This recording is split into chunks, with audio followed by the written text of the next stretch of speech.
새벽 3시 손자 방에서 창문이 덜컹거리는 소리가 들렸습니다.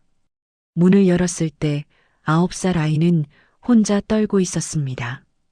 부모는 이틀째 전화조차 받지 않았습니다.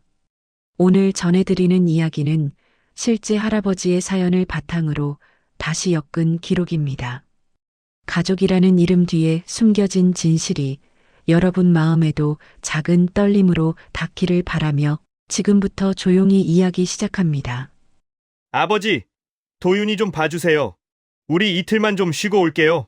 아들의 목소리는 가벼웠습니다. 마치 편의점에 들러 우유 한 팩 사오듯 그렇게 가볍게 손자를 맡기고 떠났습니다. 저는 그때만 해도 이것이 시작인 줄 몰랐습니다. 제 이름은 김태수입니다. 올해 68, 경기도 안양에서 40년 넘게 동네 카센터를 운영했던 사람입니다. 기름때 묻은 손으로 살아온 세월이었지만 그 손으로 아들 하나 대학 보내고 결혼시키고 손자 얼굴까지 봤습니다. 8개월 전 아내 정희가 세상을 떠났습니다. 암이었습니다.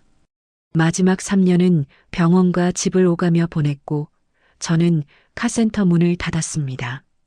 아내가 떠난 뒤 저는 혼자가 되었습니다. 아들 민재는 도보로 5분 거리에 살고 있습니다. 중소기업 영업팀 차장이라는 직함을 달고 있지만 요즘은 회사 일보다 집안일로 더 힘들어하는 것 같았습니다. 며느리 서연은 프리랜서 마케터라고 했습니다. 두 사람은 겉으로는 멀쩡해 보였지만 제 눈에는 보였습니다. 부부 사이가 삐걱거리고 있다는 것을요. 그리고 손자 도윤이 초등학교 3학년 9살 작고 조용한 아이였습니다. 말수가 적고 눈빛이 어딘가 불안해 보이는 아이. 할머니가 돌아가신 뒤로 더 말이 없어졌습니다. 그날도 평범한 금요일 오후였습니다. 아들이 전화를 걸어왔습니다. 아버지, 제가 부탁 하나만 드려도 될까요? 목소리가 조심스러웠습니다. 저는 괜찮다고 했습니다. 도윤이 좀 봐주실 수 있으세요? 이틀 정도만요. 서혜연이랑 제가 좀 쉬고 오려고요. 부부 여행이라고 했습니다. 관계 회복을 위해 잠깐 떠난다고 했습니다. 저는 흔쾌히 그러겠다고 했습니다. 손자를 본다는 게 무슨 부담이겠습니까? 도윤이 이모가 토요일 저녁까지 와 있을 거예요. 그 뒤로는 아버지가 좀만 봐주세요. 이모라니 서연의 동생 말하는 건가 싶었습니다. 저는 알겠다고 대답했습니다. 금요일 저녁 7시쯤 아들 부부는 짐을 싸서 나갔습니다. 도윤이는 현관 앞에 서서 부모를 배웅했습니다. 아이의 표정이 이상했습니다. 웃지도 울지도 않고 그저 멍하니 서 있었습니다. 도윤아, 할아버지 집에 가 있어. 이모 올 때까지만. 민재의 말이 끝나기 무섭게 현관문이 닫혔습니다. 차 시동 소리가 멀어졌습니다. 저는 도윤이 손을 잡고 제 집으로 돌아왔습니다. 아이는 아무 말도 하지 않았습니다. 그저 제 손을 꼭 쥐고 있을 뿐이었습니다. 토요일 오전까지는 괜찮았습니다. 저는 도윤이에게 아침을 차려주고 함께 동네 한 바퀴를 돌았습니다. 아이는 여전히 말이 없었지만 표정은 조금 나아 보였습니다. 그런데 토요일 저녁 7시가 넘어도 이모는 오지 않았습니다. 저는 아들에게 전화를 걸었습니다. 받지 않았습니다. 문자를 보냈습니다. 답이 없었습니다. 며느리에게도 연락했습니다. 역시 받지 않았습니다. 밤 10시가 넘어서야 도윤이가 조심스럽게 말했습니다. 할아버지 이모는 어제 갔어요. 뭐, 이모가 어제 저녁에 집에 왔다가 1시간 있다가 갔어요. 급한 일 생겼대요. 저는 멍했습니다. 그럼 아이는 어젯밤부터 지금까지 혼자였다는 말입니까? 그럼 너 어젯밤에 혼자 잤어? 도윤이는 고개를 끄덕였습니다. 눈물을 참는 표정이었습니다. 그 순간 저는 무언가 잘못됐다는 걸 느꼈습니다. 과연 이 아이의 부모는 지금 어디서 무엇을 하고 있는 걸까요? 일요일 새벽 3시였습니다. 저는 잠에서 깼습니다. 무언가 소리가 들렸기 때문입니다. 덜컹, 덜컹. 도윤이가 자고 있는 작은 방 쪽에서 나는 소리였습니다. 저는 급히 일어나 방문을 열었습니다. 창문이 열려 있었습니다. 겨울바람이 거세게 들이쳤고 아이는 이불을 뒤집어 쓴 채 구석에 웅크리고 있었습니다. 도윤아! 저는 창문을 닫고 아이를 안아 올렸습니다. 아이의 몸이 얼음처럼 차가웠습니다. 할아버지 무서웠어요. 아이는 떨리는 목소리로 말했습니다. 저는 아이를 제 방으로 데려와 이불을 덮어주고 따뜻한 물을 마시게 했습니다. 창문은 왜 열린 거야? 모르겠어요. 자다가 바람 소리 나서 깼는데 창문이 열려 있었어요. 오래된 집이라 창문 잠금 장치가 헐거웠던 모양입니다. 하지만 그게 문제가 아니었습니다. 이 아이가 부모 없이 혼자 이틀을 버텨왔다는 게 문제였습니다. 일요일 아침 8시 저는 다시 아들에게 전화를 걸었습니다. 이번에는 받았습니다. 아버지, 왜요? 무슨 일 있어요? 목소리가 피곤해 보였습니다. 민재야, 도윤이 이모 안 왔다. 어제부터 계속 연락 안 되는데 너희 지금 어디 있어? 아, 이모요? 급한 일 생겨서 못 간다고 문자 보냈을 텐데요. 문자 나한테 온 거 없는데. 아, 서연이한테 보냈나 봐요. 아버지, 죄송한데 저희 내일 들어갈게요. 도윤이 좀만 더 봐주세요. 저는 참았던 말이 터져 나왔습니다. 야, 김민재. 너 지금 무슨 소리 한 거야? 도윤이가 어제부터 혼자였어. 새벽에 창문 열려서 얼어 죽을 뻔했고 뭐, 창문 잠금 장치 고장 났는데 아이가 혼자 있으면 어떡해? 너 부모 맞아? 전화 너머로 잠시 침묵이 흘렀습니다. 그리고 아들의 목소리가 차갑게 돌아왔습니다. 아버지 과하신 거 아니에요? 도윤이 벌써 9살이에요. 하룻밤 혼자 잔다고 얼어 죽진 않아요. 뭐, 그리고 저희가 부탁드린 건 이틀이었잖아요. 하루 더 봐주시면 안 돼요? 저희도 좀 쉬고 싶어서 나온 거예요. 저는 귀를 의심했습니다. 야, 너 지금 무슨 말을? 아버지, 죄송하지만 저희 내일 들어갈게요. 도윤이 잘 부탁드려요. 뚝. 전화가 끊겼습니다. 저는 멍하니 핸드폰을 내려다봤습니다. 방금 무슨 일이 있었던 걸까요? 제가 뭔가 잘못 들은 걸까요? 제 아들 민재가 방금 9살.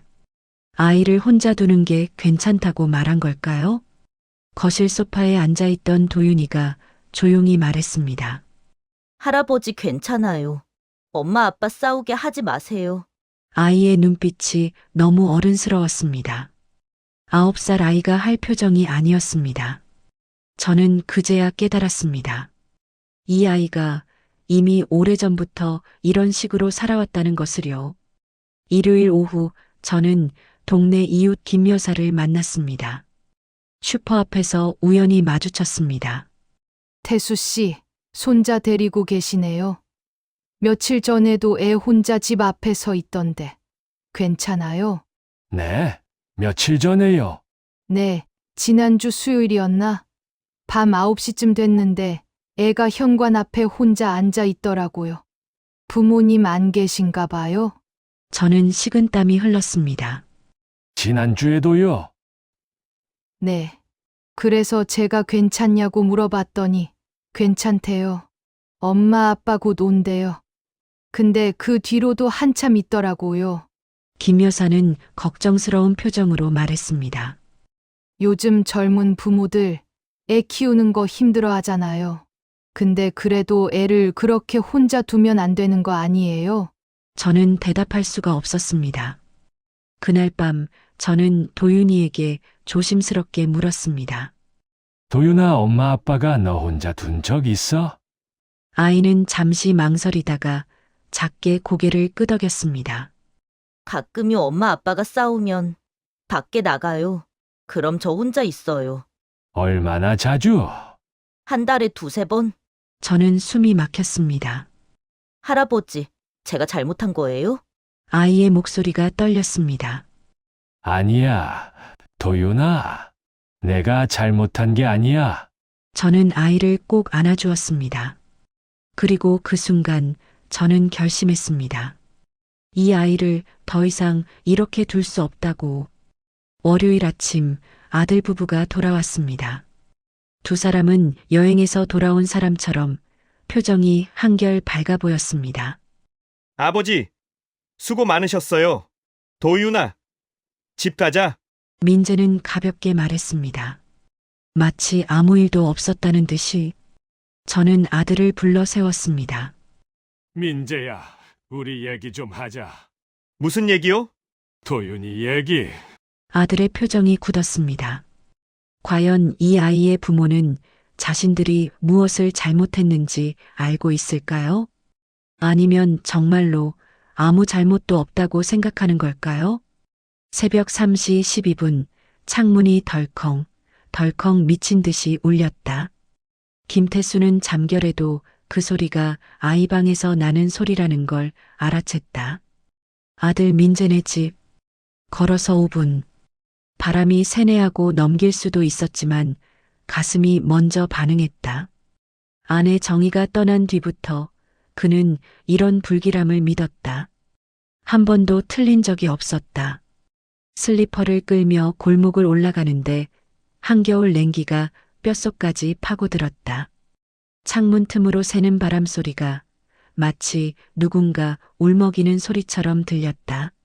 민재네 집 앞에 서자 아이방 창문이 반쯤 벌어진 채 휘청거렸다. 나무틀이 헐겁게 흔들리며 쿵쿵 벽을 때렸다. 태수는 손전등을 비추고 숨을 삼켰다. 창문 안쪽 침대 위 도윤이가 서 있었다. 맨발, 잠옷바지, 파랗게 질린 입술, 작은 두 손으로 창문을 붙잡은 채 온몸을 덜덜 떨고 있었다. 도윤아. 아이 눈이 번쩍 뜨였다. 할아버지? 목소리가 갈라졌다. 울음인지 추위인지 구분이 안 됐다. 태수는 담을 돌아 현관으로 달렸다. 민재가 예전에 말했던 그 화분 스페어 키가 숨겨져 있다는 자리. 손이 떨려 흙을 헤집었다. 열쇠가 잡혔다. 철컥.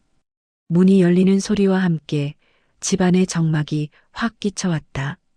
난방은 꺼져 있었고 거실은 싸늘했다. 누가 다녀간 흔적도 없었다. 태수는 아이 방으로 뛰어들어갔다. 너 여기서 뭐 했어?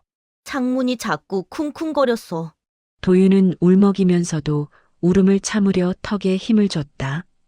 아이들이 그런 표정을 지을 때가 있다. 어른 눈치 보는 표정. 태수는 아이를 번쩍 안아 올렸다. 뼈만 남은 듯 가벼웠다. 몸이 차가웠다. 엄마 아빠는? 도윤은 고개를 숙였다. 여행. 여행? 엄마가 싸우지 말자고. 그럼 누가 너랑 있었어? 고모가 있었는데 태수의 심장이 쿵 내려앉았다. 고모가 언제까지 있었어? 도윤이 손가락을 접었다 폈다. 날짜를 세는 아이의 손이 떨렸다. 월요일, 화요일 수요일은? 고모가 잠깐 나갔다가 그 다음은? 도윤이 입술을 깨물었다. 안 왔어.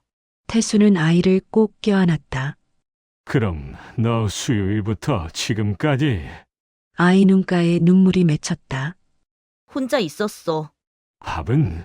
라면 끓이려다가 무서워서 전화는?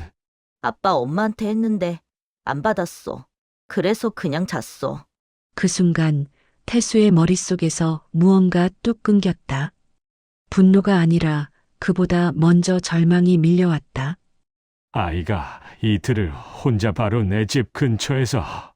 태수는 아이를 이불로 감싸고 자신의 외투까지 덮어줬다. 도윤아, 할아버지 집 가자. 지금. 나 혼나. 태수는 이를 악물고 말했다. 내가 왜 혼나? 어른이 잘못했지. 도윤을 집으로 데려와 소파에 눕히고 정희가 쓰던 파란 머그컵에 따뜻한 우유를 데워줬다.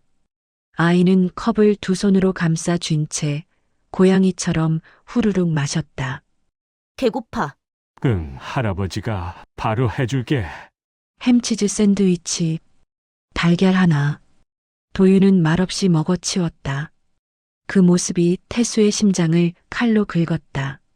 아이가 잠들자 태수는 다시 민재네 집으로 향했다.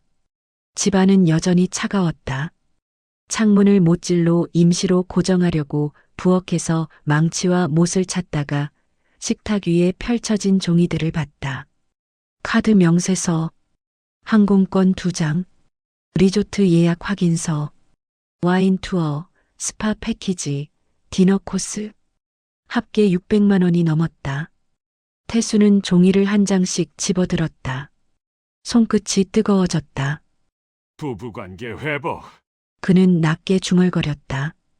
애는 얼어 죽게 내버려두고. 그때 머릿속을 스치는 기억 하나. 작년 겨울 정희가 쓰러졌을 때 민재가 출장이 잦다며 위임장을 써달라 했던 일. 아빠가 대신 처리해줘. 응급 상황에만 쓰는 거야. 태수는 잠시 멈춰섰다. 한쪽 벽에 걸린 가족사진 속 민재가 웃고 있었다. 그 웃음이 지금은 낯설었다. 다음 날 오후 전화가 왔다. 민재였다. 목소리가 다급했다. 아빠, 큰일이야. 카드가 결제가 안 돼. 태수는 천천히 숨을 들이켰다. 그래? 은행에 전화 좀 해줘. 내가 지금 받기라. 민재야. 응? 태수의 목소리는 낮았지만 바닥에 돌을 굴리는 소리처럼 단단했다. 도윤이가 우리 집에 있다. 뭐? 어젯밤 내 집에서 혼자. 잠깐 정적. 민재가 웃듯이 말했다. 아, 고모가 못 있었나 보네. 뭐, 그럴 수도 있지. 근데 지금 카드. 태수는 그 순간 참았던 것이 폭발했다. 그럴 수도. 아빠, 야, 김민재. 태수는 처음으로 아들을 이름 석자로 불렀다. 내 아들이 이틀을 혼자 있었어. 입술이 파랗게 질려서 창문 붙잡고 떨고 있었다고. 민재가 급하게 변명했다. 아니, 아빠. 우리는 몰랐어. 스테파니가. 몰랐다고. 그럼 확인을 했어야지. 우리도 힘들었어. 부부가. 부부가 힘들면 애를 버려도 돼. 태수의 목소리가 갈라졌다. 애는 누가 살려? 누가 지켜? 민재가 짜증 섞인 숨을 내쉬었다. 아빠, 지금 그게 문제가 아니라 돈이. 돈. 이 돈. 태수가 비웃듯 말했다. 그래. 내가 찾는 그 돈. 태수는 잠시 멈춘 뒤 한 글자씩 박아 넣었다. 내가 옮겼다. 뭐? 도윤이 통장으로 1,500만 원. 민재의 목소리가 튀었다. 아빠 미쳤어? 그게 내 돈이야! 내 돈. 태수가 낮게 말했다. 그 돈으로 내가 뭘 했는데 애 창문 하나 못 고치고 애 밥 한 끼 확인도 안 했잖아. 그거 불법이야! 아빠 큰일 난다고! 불법. 태수는 차갑게 웃었다. 불법은 9살을 이틀 동안 혼자 둔 거야. 민재가 숨을 몰아쉬었다. 아빠! 그 돈 돌려놔! 당장! 안 돼. 왜? 태수는 한 번도 흔들리지 않는 목소리로 말했다. 도윤이 18 될 때까지. 장난해? 장난 아니다. 태수는 이를 악물었다. 너희가 가족이 뭔지 다시 배울 때까지 난 절대 안 뺀다. 민재가 소리쳤다. 아빠가 뭔데 내 인생을! 태수도 처음으로 소리쳤다. 돼. 응! 내 인생에는 도윤이가 없냐? 태수는 숨을 삼키며 덧붙였다. 너 어젯밤 도윤이한테 문자 한 통이라도 했냐? 민재가 말문이 막혔다. 그 침묵이 모든 답이었다. 태수는 마지막으로 말했다. 내가 기다릴게. 돌아와. 아빠! 근데 이번엔 돈 때문에가 아니라 아들 때문에 와. 전화를 끊었다. 태수는 거실로 돌아왔다.